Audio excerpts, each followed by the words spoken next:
కూడా స్వాగతిస్తూ ఉన్నాం, సమర్థిస్తూ ఉన్నాం. ముఖ్యంగా మహిళలే ఎక్కువ మంది సంతోషపడుతూ ఉన్నారు. దానికి కారణాలు మీకు వివరంగా చెప్తాం. కొద్ది రోజులుగా కవిత గారు మరి చేసే అనేక విమర్శలు కావచ్చు, వారు మాట్లాడుతున్న తీరు బీఆర్ఎస్ పార్టీకి ఒక నష్టాన్ని, కార్యకర్తల మనోభావాల్ని దెబ్బతీసే విధంగా ఉండే. మీరందరూ కూడా చూశారు నిన్న వారు మాట్లాడిన తీరు. తెలంగాణ రాష్ట్ర సాధనలో కేసీఆర్ గారితో నడిచిన కోట్లాది మంది తెలంగాణ ప్రజలు ఈరోజు బీఆర్ఎస్ పార్టీని నమ్ముకొని బీఆర్ఎస్ పార్టీ కుటుంబ సభ్యులుగా ఉన్న లక్షలాదిగా కుటుంబాలందరూ కూడా బాధపడ్డారు. అందుకనే ఈరోజు బీఆర్ఎస్ పార్టీలో కీలకంగా ఉన్న కవిత గారిని ఎమ్మెల్సీగా ఉన్నారు, వారిని సస్పెండ్ చేస్తూ మరి పార్టీ నష్టాన్ని నివారించాలి, కార్యకర్తలకు ఒక మనోధైర్యాన్ని ఇవ్వాలనే ఆలోచనతోని వారిని సస్పెండ్ చేయడం జరిగింది. కాబట్టి మేమందరం కూడా రాష్ట్ర వ్యాప్తంగా ఇది బీఆర్ఎస్ పార్టీ కార్యకర్తలు, నాయకులు, అలాగే తెలంగాణ ప్రజానికం, కేసీఆర్ గారిని అభిమానించే ప్రజానికం, బీఆర్ఎస్ పార్టీని అభిమానించే ప్రజల పక్షాన మేమందరం కూడా దీన్ని స్వాగతిస్తూ ఉన్నాం. ఇవాళ కవిత గారు కేసీఆర్ గారికి కన్నబిడ్డ. కేసీఆర్ గారు ఉద్యమం చేసే రోజు పార్టీకి నష్టం లేదా తెలంగాణకు నష్టం జరిగితే, అది ఇక్కడి నుంచి జరిగితే సొంత పిల్లలన్నా సొంత కుటుంబ సభ్యులన్నా చూడను, ఉపేక్షించను, తప్పకుండా చర్యలు తీసుకుంటా అని చెప్పారు. అందుకనే ఈరోజు పేగుబంధం కంటే వారిని నమ్ముకున్న కోట్లాది మంది ప్రజల ఆకాంక్ష మేరకు, వారి ఆలోచన మేరకు మరి ఈరోజు ఈ నిర్ణయం తీసుకున్నారు అని చెప్పి ఈ సందర్భంగా తెలియజేస్తూ ఉన్నాను. ఇవాళ 20 నెలలుగా బీఆర్ఎస్ పార్టీ ఓడిపోయి కాంగ్రెస్ పార్టీ అధికారంలోకి వచ్చింది. ఆ రోజు నుంచి అలుపెరుగని పోరాటం, ఒంటి కాలి మీద నిలబడి లక్షలాది మంది బీఆర్ఎస్ పార్టీ కార్యకర్తలు క్షేత్రస్థాయిలో పోరాటం చేస్తూ ఉన్నారు.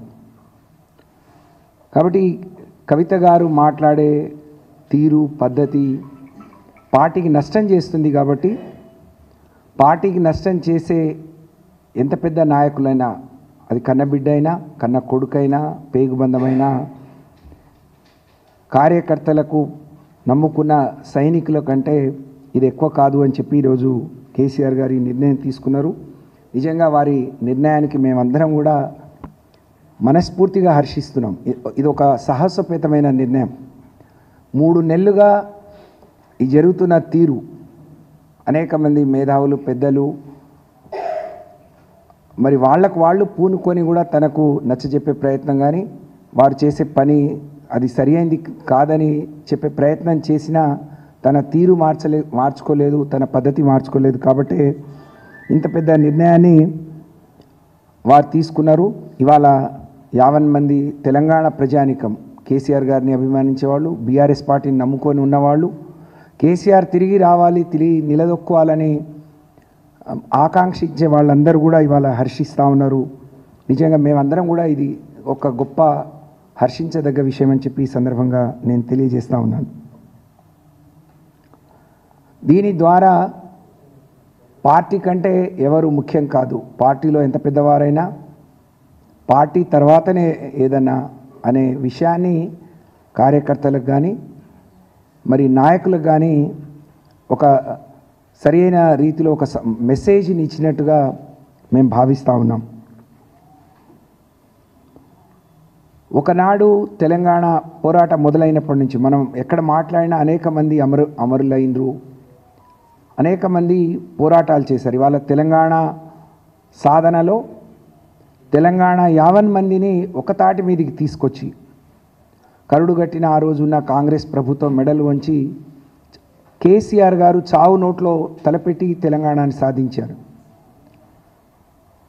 సాధించుకున్న తెలంగాణను 10 ఏళ్ళు ఒక తండ్రి మనసుతో, ఒక కుటుంబ పెద్ద ఆ కుటుంబ బాగు కోసం, తన కన్న పిల్లల కోసం, సమాజంలో ఆ కుటుంబం గౌరవంగా ఉండాలని కోరుకున్నట్టే ఈ రాష్ట్రం దేశంలో అగ్రభాగాన ఉండాలి.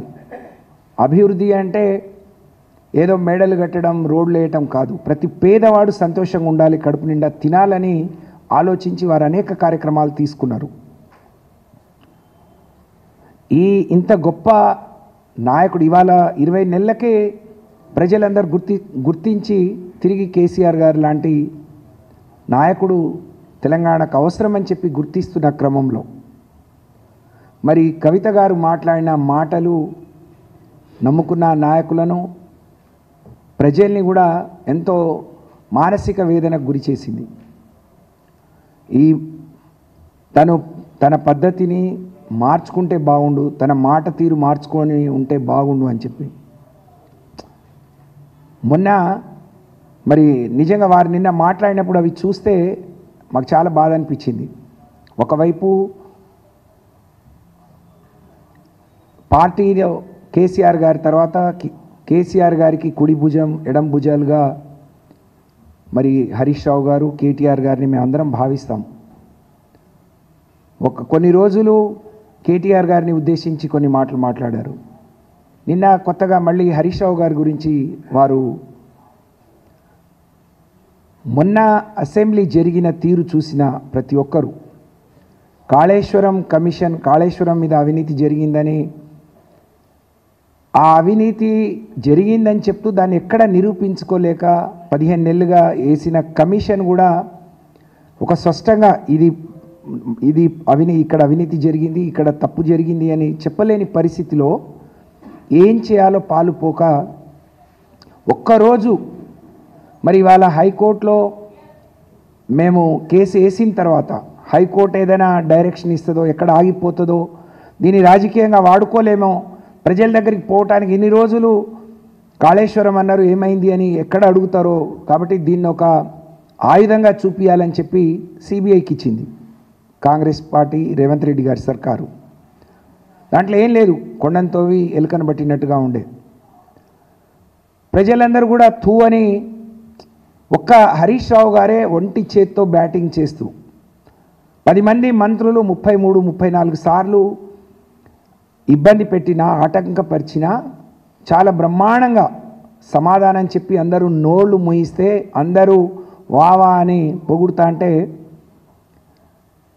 దాన్ని ఇంకా మేము ఒక రకంగా అసెంబ్లీలో సాధించిన విజయాన్ని మేము అనుభవిస్తా అంటే మర్చిపోలేని పరిస్థితిలో ఇలాంటి తను ఇలా మాట్లాడటం అనేది తప్పకుండా తన వెనక ఇదెవరో ఉండి మాట్లాడిస్తున్నట్టు, పార్టీని నష్టం చేసే పనులు చేయిస్తున్నట్టుగా మేము భావిస్తూ ఉన్నాం. తను నిన్న మాట్లాడుతూ అన్నారు నేను తోలుబొమ్మను కాదు అని.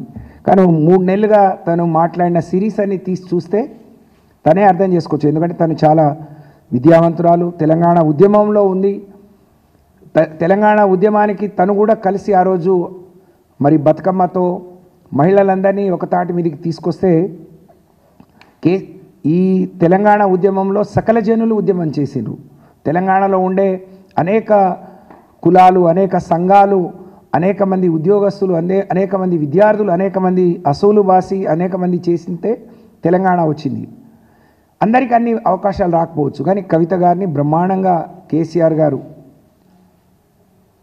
మరి ఒకసారి పార్లమెంట్ గెలిపించి రెండోసారి మరి తను ఓడిపోతే మళ్ళీ తన్ని కౌన్సిల్లోకి తీసుకొని గొప్పగా గౌరవించుకున్న విషయం మనందరికీ తెలుసు. అందరికంటే ఎక్కువ మా నాయకుడి బిడ్డగా తప్పకుండా మాకు అందరికీ తనంటే చాలా పెద్ద గౌరవం. అందరం గౌరవించాం, తెలంగాణ ప్రజానికం గౌరవించింది. మా ప్రాంతానికి వస్తే కేసీఆర్ గారి బిడ్డ వస్తే కేసీఆర్ గారి లాగా ఆమెను కూడా చూడటానికి వచ్చారు. కానీ వాళ్ళ ఇచ్చిన గౌరవాన్ని, ఆమెకు వచ్చిన గుర్తింపును ఆమె దక్కించుకోలేకపోయింది. నిజంగా ఇంత చదువుకొని తనకి ఇంత అవగాహన ఉండి కూడా ఇవాళ ఎవరో ఇలా మాట్లాడటం అనేది చాలా మా అందరి మనసులు కలిచివేసింది. అందరు కార్యకర్తల మనోభావాలు దెబ్బతిన్నాయి. అందుకనే ఇలాంటి నిర్ణయం తీసుకున్నారు. మరి దీన్ని ఇవాళ మహిళా లోకం చాలామంది మహిళలు ఇంకా మేము చాలా రోజులుగా రాజకీయాల్లో ఉన్నాం కాబట్టి కార్యకర్తలు నాయకులు మాట్లాడతారు. అందులో మహిళలు రాజకీయాల్లో ఉన్నా లేకున్నా వాళ్ళ కుటుంబాలతో ఉన్న అనుబంధం ఏ పార్టీలో ఉన్నాయి వాళ్ళు చాలామంది ఒక మంచి నిర్ణయం తీసుకున్నారు, ఒక మంచి ఆలోచన చేసిందని చెప్పి హర్షిస్తూ ఉన్నారు. ఒకరోజు తను జైల్లో ఉన్నప్పుడు ఫ్లైట్లో వస్తుంటే కేసీఆర్ గారు ఎందుకు బయటికి రావట్లేరు అంటే కవిత జైల్లో ఉంటే తను ఎలా వస్తారు అని అంటే ఈ రాష్ట్రం మరి సాధించింది తెలంగాణ ప్రజానికం కోసం, తెలంగాణలో ఉండే ప్రజల కోసం, అనేక మంది బిడ్డల కోసం ఒక తండ్రిగా వారు సాధించారు కదా. ఇవాళ ఒక బిడ్డ కోసం తను ఇలా బయటికి రాకపోతే ఇది కదా అని అడిగిండు. అంటే ఆయన ఎంత మనోవేదన చెంది ఉంటారు. తనే అన్నది నా కోసం బీజేపీలో కలిపేస్తామంటే నేను వద్దన్నాను అని. అంటే ఒక బిడ్డ అంటే తన మీద ఎంత ప్రేమ చూపించి ఉంటారు.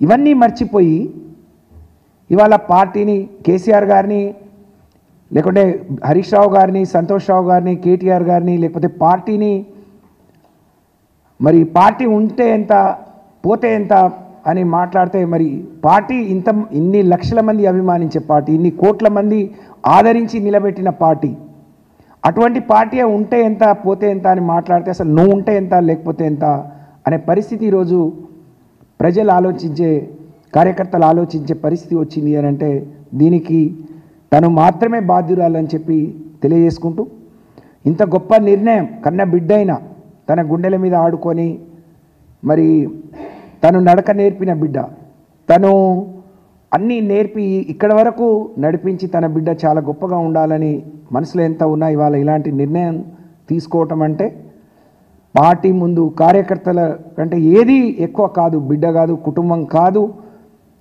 నా పేగు బంధం కంటే నా పార్టీ బంధం, నా పార్టీతో నాతో కలిసి అడుగులేసిన కార్యకర్తలే ముఖ్యం, ప్రజలే ముఖ్యమనే కేసీఆర్ గారు ఏదైతే ఈ నిర్ణయం తీసుకున్నారో దాన్ని మేము మనస్ఫూర్తిగా స్వాగతిస్తూ మరి వారిని ఆ నిర్ణయాన్ని నిజంగా చాలా ఇది హర్షించేదగ్గ విషయంగా మరి తెలియజేసుకుంటూ, ఇలాంటి గొప్ప నిర్ణయం తీసుకున్న నాయకుడు, అలాంటి నాయకుడితో కలిసి పనిచేయటం ఒక ఆడపిల్లలుగా మేము అదృష్టంగా భావిస్తూ మరి మీ అందరికీ మరొకసారి నమస్కారాలు తెలియజేస్తూ ఇప్పుడు పెద్దలు అక్క సునీత గారిని మాట్లాడాల్సిందిగా కోరుతా ఉన్నాను.